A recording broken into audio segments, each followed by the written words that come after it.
Hi, and welcome to another episode of Zazzle Chat. You might notice today that I have a new co-host, and Liz is not here. Just a quick update on Liz. After being at Zazzle for 7 years, she has taken a new step and opportunity, and she has moved on to a new chapter. We're really excited for her, and we'll miss her, but we're excited that Kelly here is going to join us. So for those of you who don't remember Kelly, she was on a couple episodes last year. She's our social media manager. Kelly has been at Zazzle for about 3 years. A couple years now. Do you want to tell us what you've done at Zazzle? Sure. I started in merchandising. And fun fact, I actually work right next to merchandising, so I haven't shifted too much.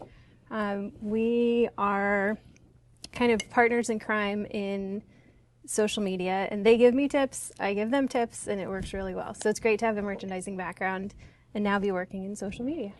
So Kelly is our social media manager, which pretty much means she gets to spend all her time on Facebook, Instagram, Pinterest. So it's pretty much the sweetest job ever. It's all work, all play, no work. All play, no work. Just kidding. But since she is here today, we want to kind of talk about social media. It's such a buzzword, especially in Silicon Valley. But we really want to talk about how social media can kind of, as designers, you guys can take social media and actually apply it to your businesses and use it to leverage sales.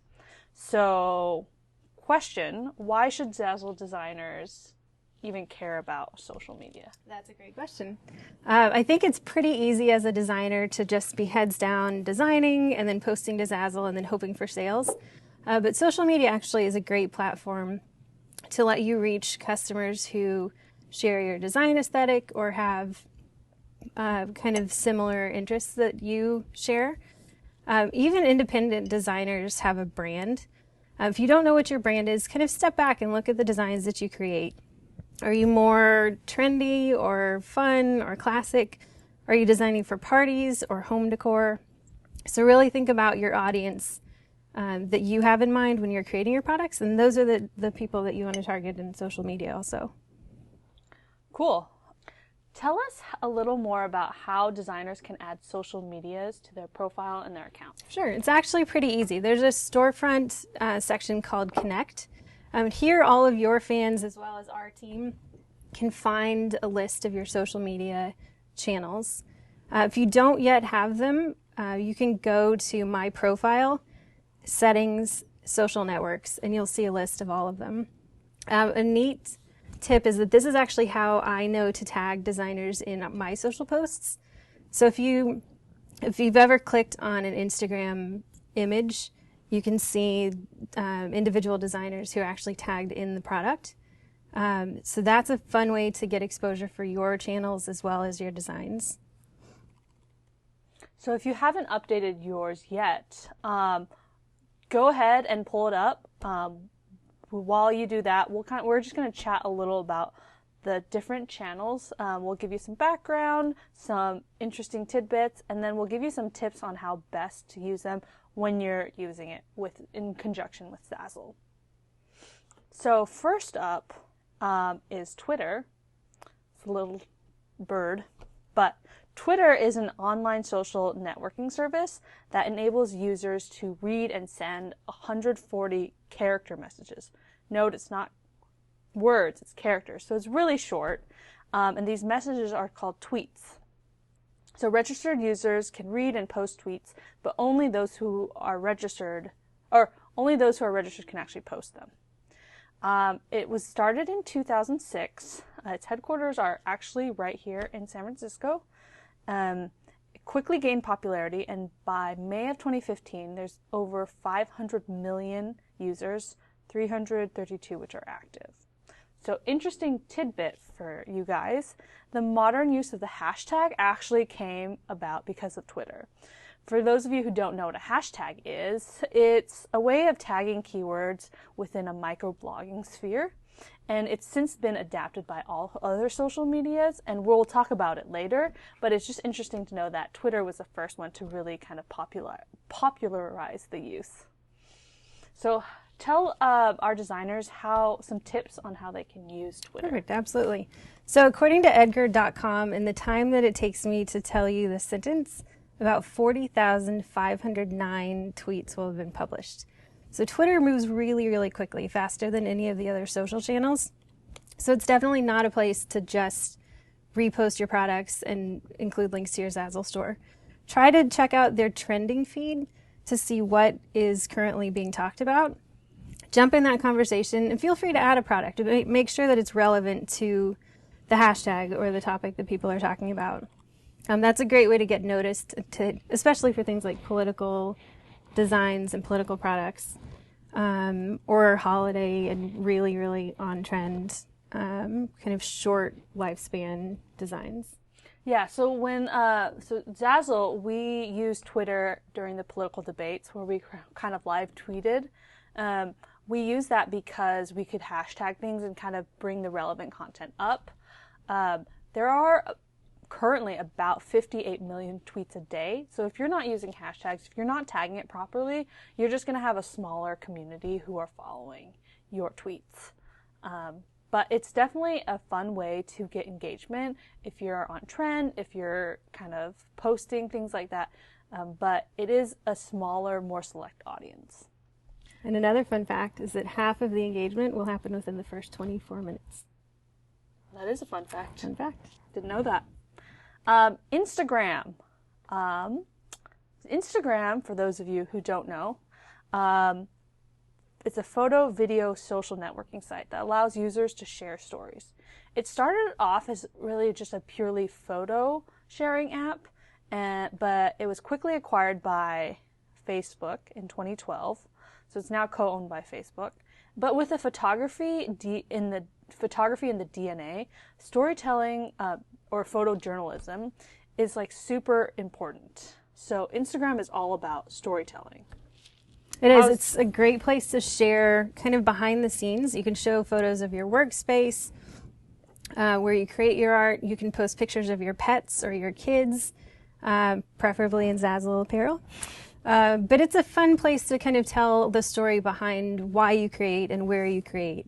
And again, it's not a place just to post photos of or screenshots of your products. It's really a place to tell the story behind why you created the product that you did and speak to that audience. Yeah. Facebook. Facebook is by far the biggest social network.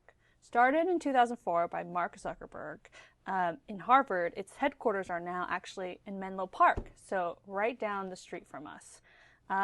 It has quickly and rapidly grown with a user base of 1.65 billion. That's billion. So users can create profiles and kind of add friends and create an online persona. When Facebook first started, it was more about social information, but they've gotten smarter and are really focused on monetizing their user information. Yeah, Facebook is actually a great place to share content as well. It's more storytelling in kind of the sharing of articles than Instagram is in sharing a single image. Facebook is a great place to follow friends, find kind of trending topics as well. The lifespan of a Facebook post is actually longer than Twitter. So this is a fun place to go and kind of interact with your fans and with your followers. There's a section called trending. So if you don't know where to start, or if you're looking for trending design ideas, check out this section. It'll kind of, it's customized to you, and really gives good information about things that you're interested in. Next up is Pinterest. Yep. Pinterest is a web and mobile application company that operates a photo sharing site, which in layman's term is basically a way to save and curate all the interesting things you see on the internet. Think of it as like modern day scrapbooking that you don't have to get scissor and glue out for. Pinterest CEO kind of summarized the company as a catalog of ideas rather than a social network. but they hope to inspire users to go out and do things. That's why you see a lot of Pinterest DIYs, recipes. Pinterest's demographic is mostly women, except surprisingly in the UK, where it's 56% male. So, I did not even know that. yeah, that was an interesting fact. It is. So Pinterest is kind of another storytelling platform that gives you the chance to expand on a single design. So for example, if you had a cute pirate birthday party invitation, definitely pin it and pin the cups that you created to match in the paper plates, but also incorporate pins like fun pirate snack ideas and fun pirate birthday party games. And also, it's a great place to promote other designers. Find designers whose aesthetic you like and whose brand really speaks to the content that you've posted in a specific board, and include them. It's a great way to kind of promote other designers, and then hopefully they'll reciprocate as well. But it's okay to promote other designers because Pinterest recently launched. They did. They brought back the referral. They at one point had stopped allowing referral links, but now they do, and they announced that last week. So that's actually pretty new news. So be sure to include your RF code at the end of any links that you pin. If you share from Zazzle directly, it will be automatically added. But if you upload a photograph that's not from Zazzle's website, then be sure to add it in to the link. Yeah. And then at the bottom of, within your settings for the social connect, there's a couple others. We won't go into too much details. We just wanted to kind of give you an overview. But Google Plus. So Google Plus is Google's fourth attempt at a social network. It's beautiful design and it's a social network. But probably the biggest reason why we would suggest you using it is for SEO reasons. So if you're really good at search engine optimization, we really strongly suggest you kind of do some research and add that to Google+. Next is YouTube, which if you haven't heard of YouTube, I don't know how you're watching this video, but it's a video app sharing started in 2005. It allows users to view, load, watch, rate videos. YouTube also has over 1 billion users and claims to have over 400 hours of video content uploaded every single minute. Wow. So there goes my weekend. Binge watch YouTube? Binge watch YouTube and Netflix, Hulu, all of the above. Next up is Flickr. Flickr is an image and video hosting website. It was acquired by Yahoo in 2005. In addition to being a more popular website for users to share and embed photographs, it's really used by a lot of bloggers to host images that they embed in social media. But it's a great way to kind of upload and keep and save your videos and images and photos. And lastly, LinkedIn. So LinkedIn, it's really more of a business-oriented social networking service. Launched in 2003, it's got a decent-sized user base, but again, it's mostly for professional networking. So if you're a designer and it's kind of your full-time job, we recommend you kind of spruce up your LinkedIn profile, add artist, designer, but it's not a storefront. And speaking of storefronts, we mentioned all these different channels. Would you say that social media should be used as a storefront or no? Generally, no. Flickr might be the one exception to that, but I think even with that, you have to use it pretty carefully. Think about what you would want to see in someone else's feed. Do you want to see just straight screenshots of the products that they've posted with direct links, or would you rather hear the storytelling around it? For example, this Pinterest board for Harry Potter products.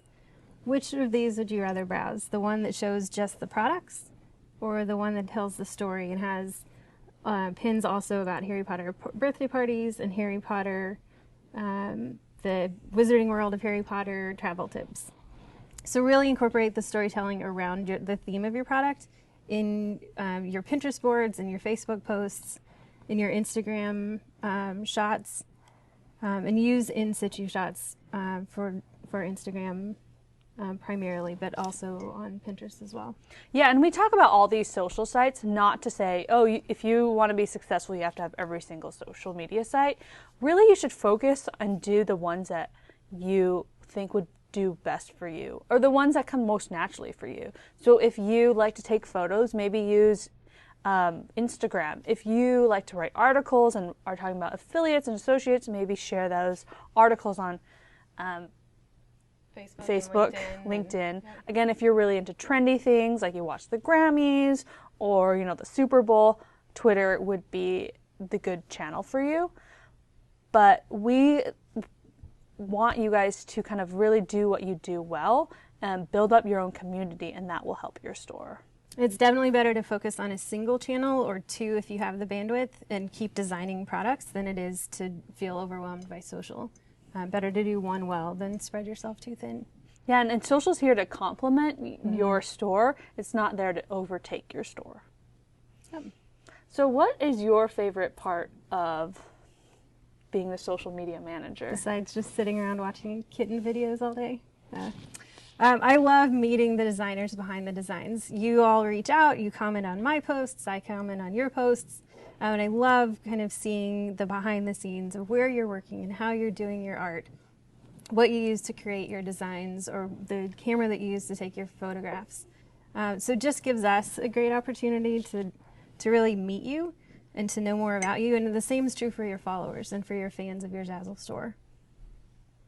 And be sure to support other Zazzle artists too. Everyone loves followers and comments and likes on their posts. So reach out to other designers. Yeah. Check their connect section on their profile and give them a follow and really interact. It's a great way to reach out to each other.